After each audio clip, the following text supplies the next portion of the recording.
So I'll summarize the best points, and then I'll move on to showing you the posters from my PhD students. As far as the title is concerned, it needs to be eye-catching to make someone stop to read on. It could be in the form of a take-home message, and also for a poster, a question is quite a good format to use, because the question, if somebody reads a question, they immediately think, oh, there's a question, I wonder what the answer is. See, so they go to look at your text to find out the answer. So having a question in the form of a title is actually quite a good way of getting the passerby to stop.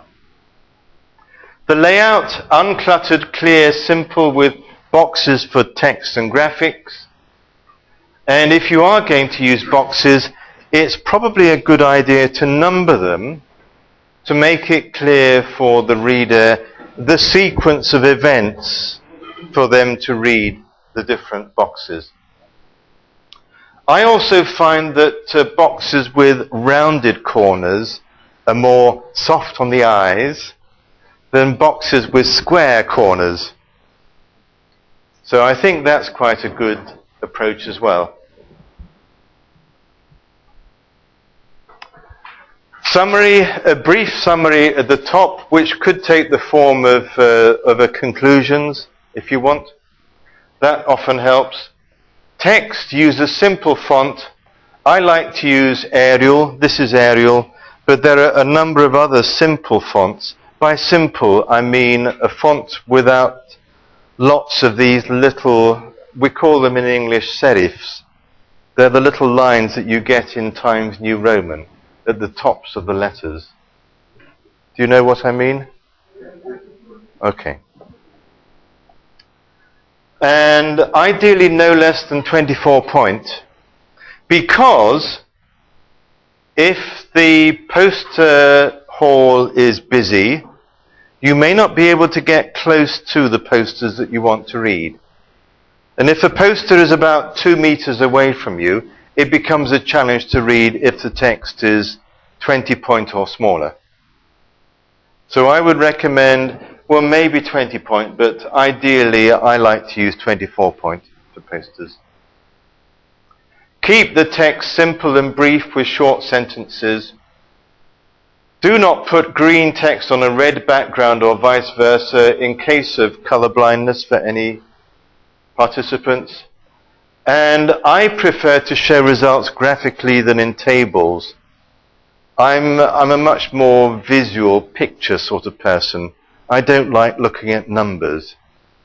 I would much prefer to see how big a bar is for my results. Summarizing the best points, number 2. Conclusion, include a simple take-home message and try to avoid putting it at the bottom of your poster. The use of colors can be helpful. Use them to break up a wall of text, but don't allow colors from any background image to get in the way of the story that you want the poster to tell.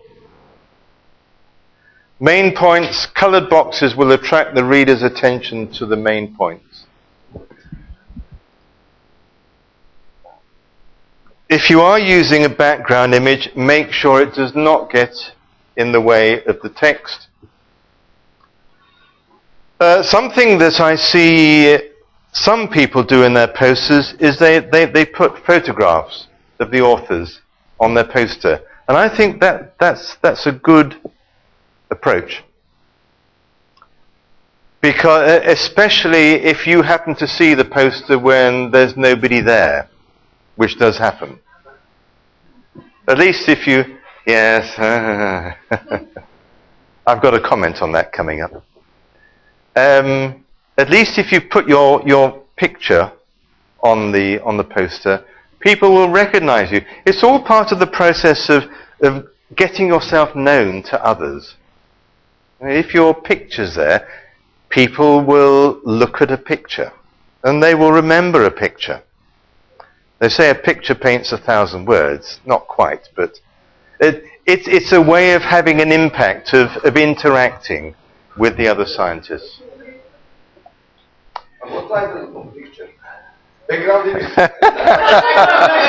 Oh, that's a good idea. Never tried that before. Well, yes. But that only works. That only works if it's a single author poster. And then you can use your image as the background. Please remember to include your email address so that people can contact you. Remember to include acknowledgements, especially of funding sources, especially in posters as well. They also, anything which is publicly presented, you have to acknowledge the funding source.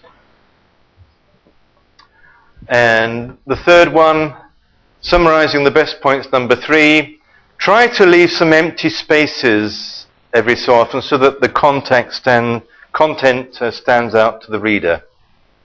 Do not abandon your poster at any time during the poster viewing session.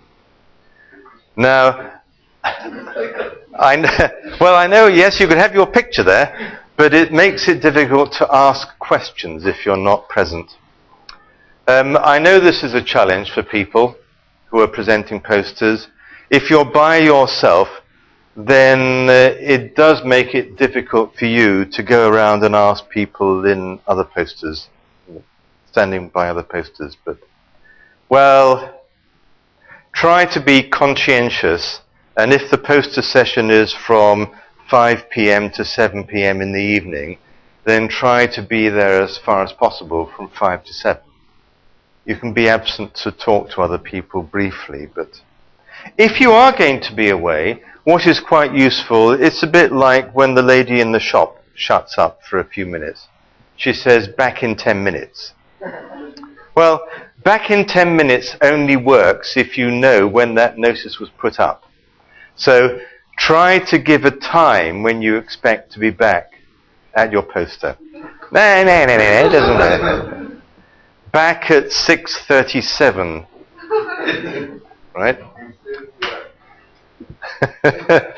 Back tomorrow. Yes, okay. Right. Now, remember, just in case the organizers run out of what is needed to stick your posters up, which does happen. Remember adhesive tape, or I use blue tack or buddies. I don't know whether you have something similar in Serbia. It's like a plasticine sticky clay that you can mold it into shapes and use that to stick your poster up with. And then I like to have a few A4 copies available for people to take. Note the next point. Get yourself some business cards to hand out to people.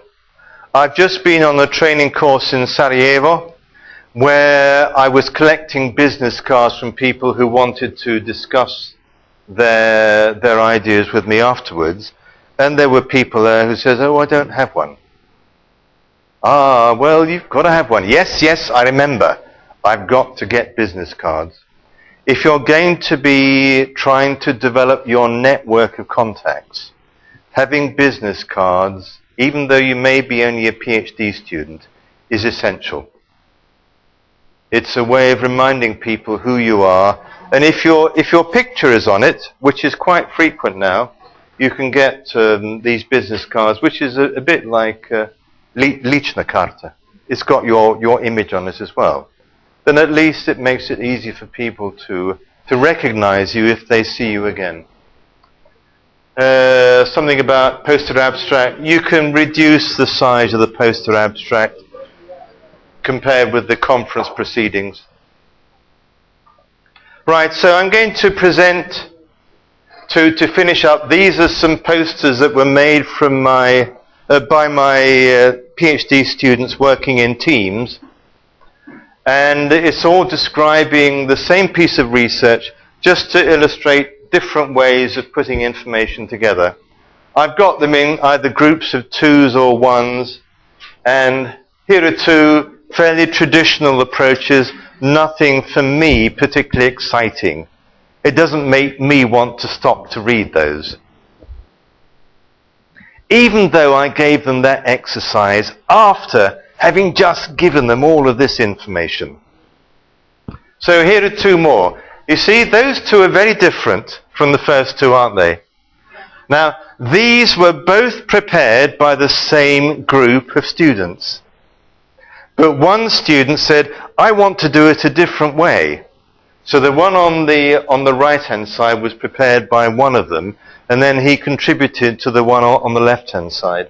But both of them, they stand out. You can see them from a distance.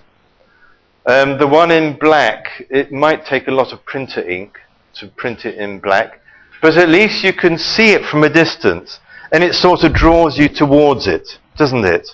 That's like the message. Yes. Yeah. You see? The dark side of life. Yeah, well, okay. Maybe you choose the one on the left, but the bright side. You see, here again are two which, well, I suppose the titles stand out and they followed the suggestions of the round boxes. But they're not as eye-catching for me as the two previous ones. How about that one? That's a different approach. That's shown a bit more initiative in putting the information together. That's using one of those radial examples that I showed you earlier. So you see, that would attract me to want to go and have a look.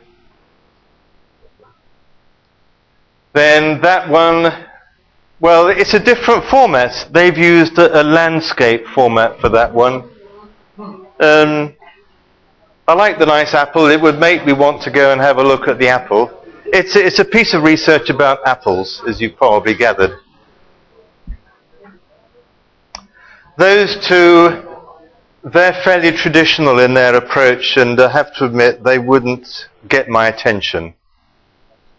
So I wouldn't want to run to see what they've been doing.